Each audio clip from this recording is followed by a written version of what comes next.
ठीक है, तो आज हम लोग कौन से टॉपिक पर बात करने वाले हैं बोलो। पिछला दिन कहाँ बात किए थे रे?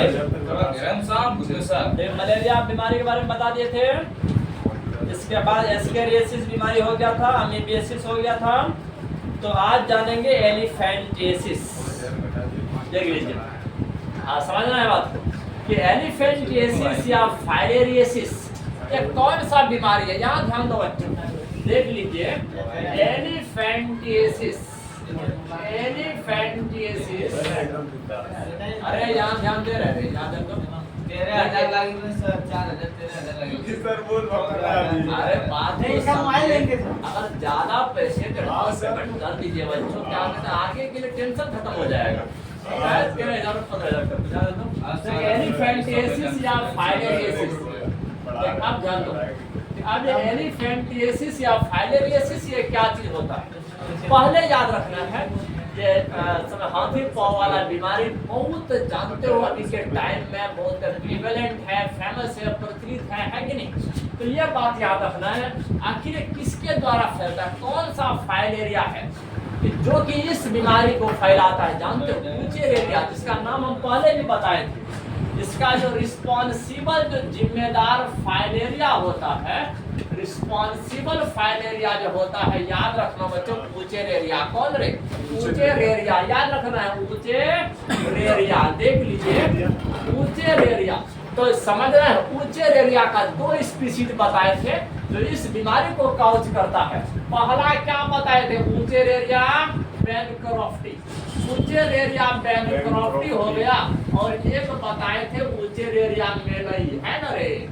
तो ये 2 स्पीशीज जो होता है जो कि एलिफेंटियासिस काउज करता है। हाँ बिल्कुल याद रखना है। हाँ तो ये 2 स्पीशीज है, बिल्कुल याद रखना है। आप देख लीजिए। हाँ अब दूसरा बात यह बात समझना है कि आखिर इसका जो प्लेस है अफेक्टेड, कि किस ऑर्गन को अफेक्ट करता है हमारे बॉडी में, कहाँ पर यह रहता है। यह फाइलेरिया जानते हो बच्चों, हमारे क्या कहते हैं ये जो लोअर लिम्ब है, नीचे वाला जो पैर है, इसके लिम्फेटिक विसल में होता है। कहाँ होता है? लिम्फेटिक, लसिका वाला नली में होते हैं। किस नली में? लसिका नली में होते हैं, याद रखना है। इसका जो साइड है आपको हम लिख देते हैं कि देखिए साइड क्या है।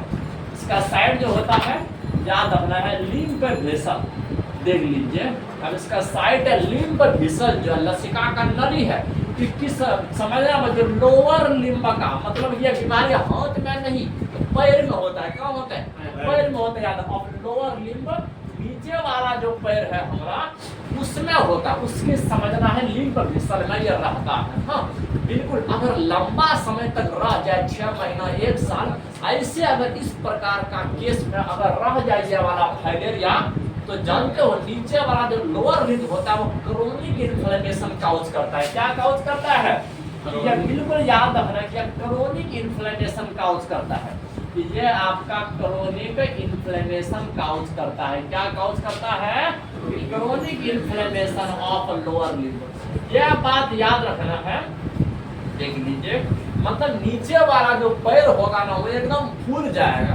इसीलिए समझने बिल्कुल एक हाथी का जो पैर कहा गया है कि कुछ इसी प्रकार से मोटा हो जाते हैं। हाँ मोटा हो जाते हैं इस बीमारी में, याद रखना है। हाँ लेकिन ये जो क्रोनिक इन्फ्लेमेशन होता है, और ये समझना आपका 1 दिन 2 दिन में नहीं होता है, लंबा समय तक इस प्रकार का जो रिस्पॉन्सिबल पैरासाइट रहने के बाद ही ऐसा होता है। हाँ लेकिन अब इसमें कुछ और भी अफेक्टेड ऑर्गन होता है जो कि पिछला वीडियो में हम बोल करके भागे थे। आपका गेनिटल ऑर्गन भी अफेक्टेड होता है। आपका हाइड्रोसिल बढ़ जाएगा तो फोटो देख लो, है ना रे, पता देख सकते हैं। इसका अफेक्टेड ऑर्गन है, याद रखना है आपका गेनिटल ऑर्गन अफेक्ट होता है। याद रखना है गेनिटल ऑर्गन अफेक्ट होता है, और दूसरा आपका लोअर लिम्ब अफेक्ट होता है। दूसरा आपका लोअर लिम्ब अफेक्ट होता है। बिल्कुल यह सब बात याद रखना है।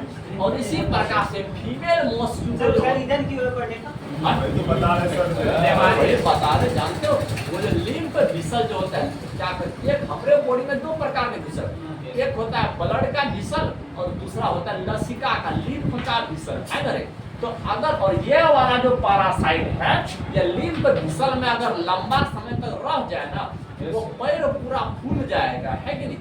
पूरा खुल जाएगा। तो क्योंकि अब देखिए तो समझ इसी बीमारी को कहते हैं हम लोग एरिथेमेटोसिस कहते हैं। हाँ, कि जब तक उसको किल न किया जाए, उसको किसी मेडिसिन के द्वारा ना मार दिया जाए, तब तक ये बीमारी का ट्रीटमेंट नहीं होगा।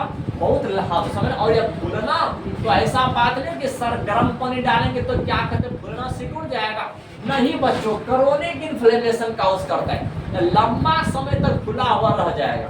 आज पकड़ा ना और एकदम क्या कहते हैं 5-10 साल आगे निकल जाएगा एकदम। ये सब आपका लॉन्ग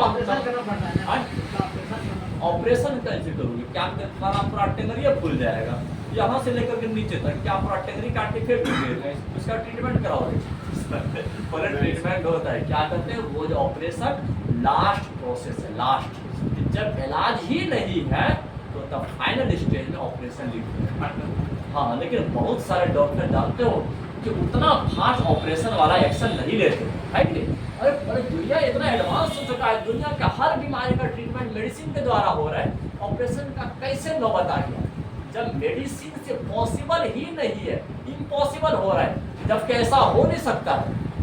लेकिन अभी हमारे लोकल एरिया में जो लोअर क्या कहते हैं छोटा छोटा डॉक्टर होते हैं, तो फटाक से कोई देखा ना सुना ऑपरेशन लिख दे दिया। हाँ, तो इस प्रकार से नहीं करना चाहिए, जानते हो? बस यही हाँ, वो रिस्क वाला काम है। इसका मतलब आपका वो मसल ही काट के फेंक रहा है। इसका मतलब क्या, आपके पेट में अगर कुछ हो जाएगा अपना पेट काट के फेंक दोगे? मतलब उसका ट्रीटमेंट पहले करते मेडिसिन द्वारा। दुनिया एडवांस हो चुका है कि नहीं? हर बीमारी का मेडिसिन आ चुका है। देख लीजिए, आप यह समझेगा आपका जेनिटल ऑर्गन हो जाएगा। हाँ, ध्यान दो। देखिए, अब ये सब बीमारी आपका, अब ये जो मोड ऑफ ट्रांसफर का अगर बात करेंगे तो मोड ऑफ ट्रांसफर या फैलता कैसे है, इसका क्या कहते हैं, फैलाने वाला फीमेल मॉस्किटो। हमेशा तुम लोग को कहते हैं कि मॉस्किटो जब भी आया है फीमेल वाला खतरनाक हुआ है, बच्चों याद रखना है, फीमेल मॉस्किटो इसका मोड ऑफ ट्रांसफर है, यही फैलाता है एक अफेक्टेड ऑर्गन से एक हेल्दी ऑर्गन में, एक ग्रसित इंसान से अच्छे इंसान में फैलाते हैं। इसी से होता है सर। बिल्कुल, मच्छर ही फैलाता है, मच्छर ही फैलाता है। बच्चों क्या करते हैं देख लीजिए। हाँ, बिल्कुल, यह सब बात को याद रखो। मच्छर या मैनक्रोस्टिक और पुचर या मेनरी जैसे पैरासाइट को या मच्छर ही लेकर के जाते हैं और दूसरा इंसान को पहुंचाते हैं। अरे दीपा वाला बीमारी मलेरिया से होता है सर, ये सबसे क्या चीज? दीपा वाला आंसर वहाँ पे